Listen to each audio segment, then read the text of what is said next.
মঙ্গলবার মালদায় ভোট প্রচারে নজর কাড়লেন কেন্দ্রীয় স্বরাষ্ট্র যুব কল্যাণ দপ্তরের প্রতিমন্ত্রী নিশীথ প্রামাণিক। রোড শো করলেন উত্তর মালদার বিজেপি প্রার্থী খগেন মুর্মুর সমর্থনে। এদিন তিনি হবিবপুর ব্লকের কলাইবাড়ি থেকে রোড শো শুরু করেন, যা শেষ করেন বুলবুলচন্ডিতে গিয়ে।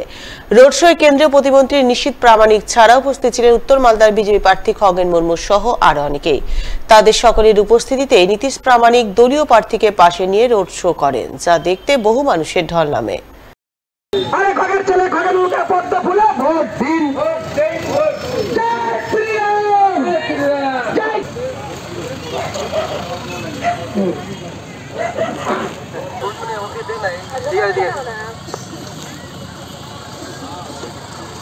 আসন্ন লোকসভা নির্বাচনে ঘরের ছেলে খগেন মুর্মুকে পদ্ম ফুলে ভোট দিন, ভোট দিন, ভোট দিন।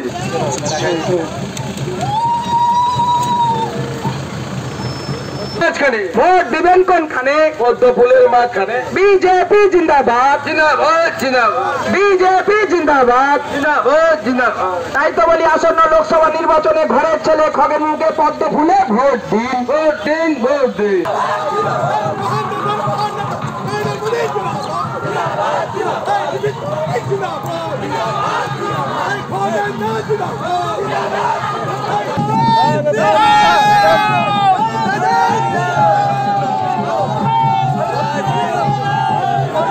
মঙ্গলবার প্রখর দাবদাহ উপেক্ষা করে হবিবপুর বিধানসভা এলাকায় ভোট প্রচার শুরু করলেন উত্তর মালদার বামপন্থ সমর্থিত কংগ্রেস প্রার্থী মোস্তাক আলম। মঙ্গলবার প্রখর দাবদাহ উপেক্ষা করে হবিবপুর বিধানসভা এলাকায় ভোট প্রচার করলেন উত্তর মালদার বামফ্রন্ট সমর্থিত কংগ্রেস প্রার্থী মোস্তাক আলম। এদিন তিনি হবিবপুর ব্লকের মধ্যম কেন্দুয়া থেকে হুটখোলা গাড়িতে চেপে প্রচারে বের হন। তিনি বাম কংগ্রেস দুদলের কর্মীদের বাইক র্যালি নিয়ে বুলবুলচন্ডী এবং মঙ্গলপুরা অঞ্চলের একাধিক এলাকায় জোর কদমে ভোট প্রচার করেন। কোথাও তিনি হুটখোলা গাড়িতে চেপে, আবার কোথাও গাড়ি থেকে নেমে সাধারণ মানুষের সঙ্গে জনসংযোগ তৈরি করেন। রাহুল গান্ধীর হাত শক্ত করতে তাকে বাম সমর্থিত কংগ্রেস প্রার্থী হিসাবে জয়যুক্ত করার আবেদন জানান তিনি। আজকে আমরা হবিবপুর ব্লকের বিভিন্ন অঞ্চলে আমরা পরিক্রমা করব। আজকে সারাদিন আমাদের প্রোগ্রাম আছে, পথপথে প্রোগ্রাম আছে। মানুষের প্রচন্ড ভালো সাড়া পাচ্ছে। মোদীকে হাঁটাতে হবে, রাহুল গান্ধীকে ইন্ডিয়া জোটের নিয়ে ক্ষমতা আনতে হবে। এই জন্য মানুষ আজকে ঐক্যবদ্ধ হয়েছে। সেভেন থিং যেটা হচ্ছে নারী জাতি। আজকে রাহুল গান্ধী মহিলাদের জন্য বছরে 1 লক্ষ টাকা ন্যায় প্রকল্প ঘোষণা করেছেন, যা বলেন তা উনি করেন। এদিকে এদিনই তীব্র দাবদাহ উপেক্ষা করে হবিবপুর বিধানসভা এলাকায় জোরদার ভোট প্রচার করেন উত্তর মালদার বহুজন মুক্তি পার্টির প্রার্থী মনাতন হেমব্রম। তিনি এদিন দলীয় নেতাকর্মীদের বাইক র্যালি নিয়ে বুলবুলচন্ডী থেকে প্রচার শুরু করেন, যা হবিবপুরের 12 মাইলে গিয়ে শেষ হয়। প্রচারকালে তিনি বহুজন মুক্তি পার্টির প্রার্থী হিসাবে খাটিয়া চিহ্নে ভোট প্রার্থনা করেন। আমি বহুজন মুক্তি পার্টি এবং মল্লিবাসী পার্টি অফ ইন্ডিয়ার উত্তর মালদার সাথে আমি জোট প্রার্থী হিসাবে নমিনেশন ফাইল করেছি। তো আজকে আমরা এই বুলবুলচন্ডী মোড় থেকে শুরু করেছি এবং এই মহারেলি আমাদের 12 মাইল পর্যন্ত চলবে। আমাদের নির্বাচনী ইস্যু রয়েছে প্রায় 70টা পয়েন্টের উপরে এই ইস্যু রাখা হয়েছে। অন্যদিকে এদিনই মানিকচক বিধানসভার এক প্রত্যন্ত এলাকায় এদিন ভোট প্রচার করেন দক্ষিণ মালদার বিজেপি প্রার্থী শ্রীরূপা মিত্র চৌধুরী। তিনি এদিন ভূতনির গদাইচরে ভোট প্রচারে যান। নৌকায় চেপে গদাইচরে পৌঁছে এলাকার সাধারণ মানুষের সঙ্গে বৈঠক করেন, তাদের সঙ্গে কথা বলে তাদের সুখ দুঃখ ও সমস্যার কথা শোনেন এবং আগামীতে তিনি সাংসদ নির্বাচিত হলে গদাইচরের মানুষের সমস্যা সমাধানে প্রয়োজনীয় উদ্যোগ গ্রহণের প্রতিশ্রুতি দেন তিনি। যারা নেতৃত্ব দিচ্ছেন, যারা সাংসদ বা বিধায়ক হয়েছেন, তাদের কাজ হচ্ছে মানুষের সেবা করা। কিন্তু মানুষের সেবক না হয়ে, সেটাকে প্রাইমারি ফোকাস না রেখে তারা হয়তো অন্যান্য কাজ করেন, সেই জন্য এলাকার মানুষ ডিপ্রাইভড হন। বিশেষ করে আমি অন্য জায়গার কথা বলবো না, কিন্তু আমি আমার এলাকার কথা বলছি। এই গদাইচরে আমি বারবার গিয়েছি।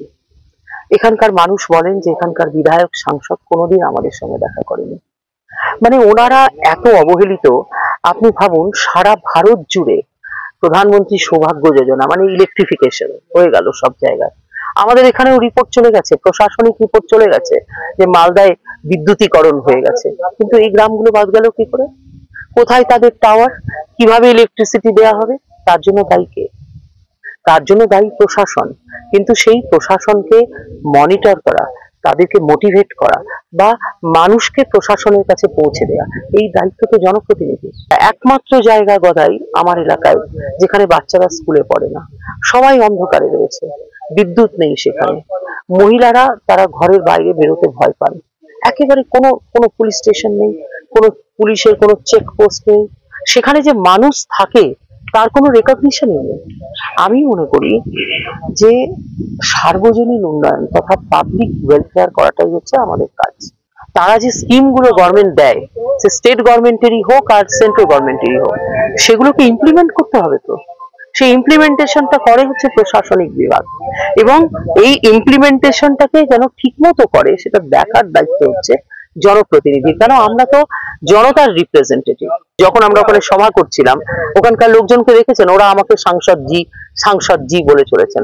আমি তো সাংসদ হইনি। যিনি সাংসদ, যারা সাংসদ হয়েছেন বিগত 75 বছরে, তারা কেউ তো আসেননি। আর যিনি বিধায়ক বা যারা বিধায়ক ছিলেন, তারাও কেউ আসেননি। মঙ্গলবার পাকুয়াহাটের দিনে পাকুয়াহাট এলাকায় ভোট প্রচারের ঝড় তুললেন উত্তর মালদার বিজেপি প্রার্থী খগেন মুর্মু। এদিন তিনি গোটা পাকুয়াহাট এলাকা পরিক্রমা করেন।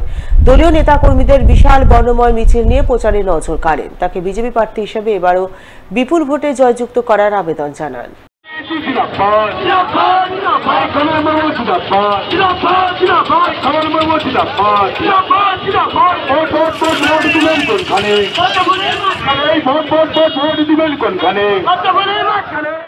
পাকুয়াহাটে আমাদের হচ্ছে সমস্ত আমাদের কার্যকর্তাদের নিয়ে একটা আমাদের এই হাটে আমাদের শোভাযাত্রা হলো, মিছিল করলাম। এই কর্মসূচি আমাদের ছিল এবং আজকে আমাদের কর্মসূচি সম্পন্ন হয়েছে। পাশাপাশি এদিন পাকুয়াহাট এলাকায় তৃণমূলের পক্ষ থেকেও জোরদার ভোট প্রচারের ছবি নজরে আসে। তৃণমূল প্রার্থী প্রসূন ব্যানার্জির সমর্থনে বিশাল মিছিল বের করা হয়। মিছিলে সামিল তৃণমূল নেতাকর্মীরা দলীয় প্রার্থীর সমর্থনে ভোট প্রচার করেন, তাকে বিপুল ভোটে জয়ী করার আবেদন জানান।